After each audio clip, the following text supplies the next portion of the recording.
నేను గజ్వేల్ పెగ్నాపూర్ మున్సిపాలిటీలోని 7వ వార్డు అయినటువంటి మా ఎర్రవల్లి కాలనీ అలాగే సింగారం కాలనీ ప్రజలకు సేవ చేసే అదృష్టం నాకు కలుగజేసినందుకు మీ అందరి తరపున కేసీఆర్ గారికి అలాగే హరీష్ అన్న గారికి ముఖ్యంగా ఎర్రవల్లి గ్రామ ప్రజలందరికీ కూడా అలాగే సింగారం గ్రామ ప్రజలందరికీ కూడా ఈ సందర్భంగా పేరు పేరున హృదయపూర్వక ధన్యవాదాలు శిరస్సు వంచి తెలియజేస్తున్నాను. ఎందుకంటే నేను గత వారం రోజుల నుంచి కూడా ఆ గ్రామంలో తిరుగుతున్నప్పుడు చాలా సమస్యలు, పాపం వాళ్ళు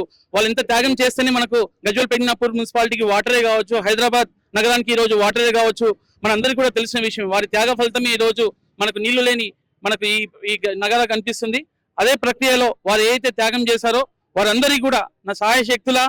కేసీఆర్ గారి ఆలోచన మేరకు, హరీష్ అన్న గారి సూచన మేరకు ఖచ్చితంగా నా ఎర్రవల్లి ప్రజలకు అలాగే సింగారం గ్రామ ప్రజలందరికీ కూడా ఈ 5 సంవత్సరాలు వాళ్ళు ఏదైతే ఈ రోజు ఈ ప్రేమ చూపిస్తున్నారో అదే ప్రేమ నేను 5 సంవత్సరాలు కూడా కాపాడుకుంటానని చెప్పేసి తెలియజేస్తూ మరొకసారి వీరందరికీ కూడా పేరు పేరున ధన్యవాదాలు.